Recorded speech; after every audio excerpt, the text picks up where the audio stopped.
जय श्री कृष्ण। सभी मित्र बंधुओं को हरे कृष्णा। तो आइए आज हम गीता जी के प्रथम अध्याय के तृतीय श्लोक पर मंथन करते हैं।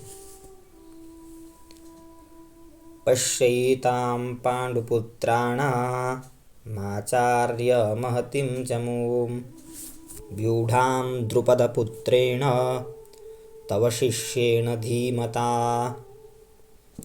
आचार्य तव धीमता शिष्येण द्रुपदपुत्रेण व्यूढां पाण्डुपुत्राणाम् एतां महतीं चमूं पश्य।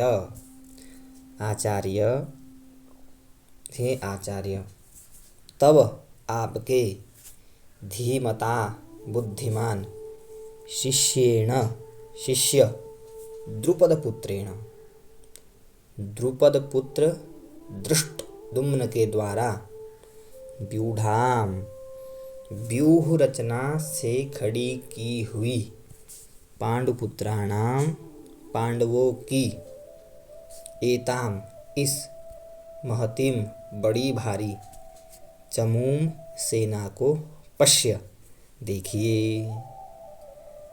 अब यहाँ पे दुर्योधन ने आचार्य पद से द्रोणाचार्य को संबोधित किया है। आचार्य इसलिए यहाँ पर दुर्योधन का भाव मालूम पड़ता है क्योंकि आप हम सबके अर्थात कौरवों और पांडवों के आचार्य हैं, शस्त्र विद्या सिखाने वाले हैं, आप सबके गुरु हैं। इसलिए आपके मन में किसी भी पक्ष का आग्रह नहीं होना चाहिए। तव शिष्येण धीमता।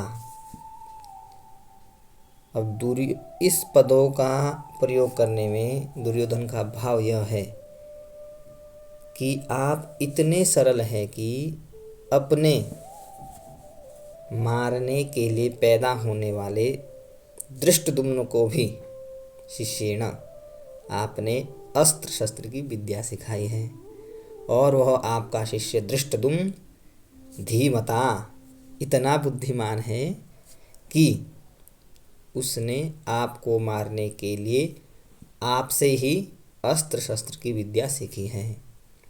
अब ये द्रुपद पुत्रेण, यहाँ पर केवल धृष्टद्युम्न भी कह सकते थे। द्रुपद पुत्रेण का क्या अर्थ है? यह पद कहने का आशय यह है कि आपको मारने के उद्देश्य को लेकर ही द्रुपद ने याज और उपयाज नामक ब्राह्मणों से यज्ञ कराया जिससे धृष्टद्युम्न पैदा हुआ। वही यह द्रुपद पुत्र धृष्टद्युम्न आपके सामने प्रतिपक्ष में सेनापति के रूप में खड़ा है, क्योंकि धृष्टद्युम्न जी पांडवों के सेनापति हैं। यद्यपि दुर्योधन यहाँ द्रुपद पुत्र के स्थान पर धृष्टद्युम्न भी कह सकता था, लेकिन द्रोणाचार्य के साथ द्रुपद जो बैर रखता था उस बैर भाव को याद दिलाने के लिए दुर्योधन ने यहाँ पर धृष्टद्युम्न अर्थात द्रुपद पुत्रेण शब्द का प्रयोग किया है, क्योंकि ये अच्छा मौका है अभी बैर भाव को याद दिलाने का। पांडुपुत्राणाम एताम व्यूढां महतीं चमूं पश्य। अब द्रुपद पुत्र के द्वारा पांडवों की इस व्यूढाम व्यूहाकार खड़ी हुई बड़ी भारी सेना को देखिए।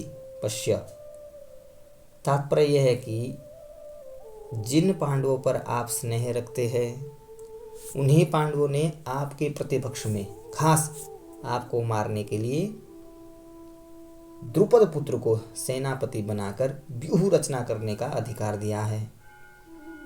अगर पांडव आपसे स्नेह रखते तो कम से कम आपको मारने वाले को तो अपनी सेना का मुख्य सेनापति नहीं बनाते, क्योंकि धृष्टद्युम्न ही मार सकता है आचार्य को। तो इतना अधिकार तो नहीं देते, परंतु सब कुछ जानते हुए भी उन्होंने उसी को सेनापति बनाया है। यद्यपि कौरवों की अपेक्षा पांडवों की सेना संख्या में कम थी। अर्थात महाभारत में कौरवों की सेना 11 अक्षौहिणी है और पांडवों की सेना 7 अक्षौहिणी थी। तथापि दुर्योधन पांडवों की सेना को बड़ी भारी बता रहा है। पांडवों की सेना बड़ी भारी कहने में दो भाव हैं। पांडवों की सेना ऐसे ढंग से व्यूहाकार खड़ी हुई थी जिससे दुर्योधन को थोड़ी सेना भी बहुत बड़ी सी दिख रही है।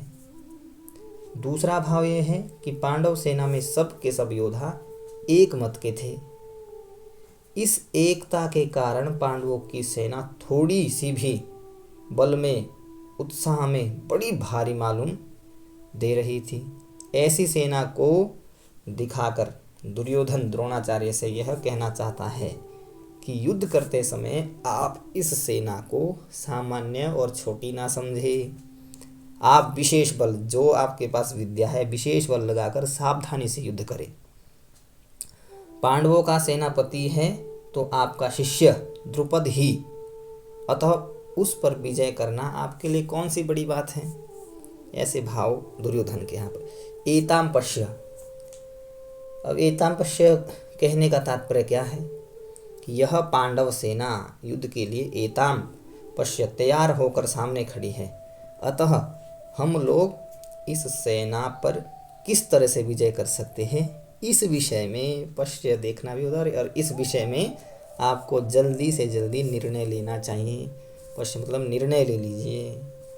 श्री कृष्ण, हरे कृष्ण।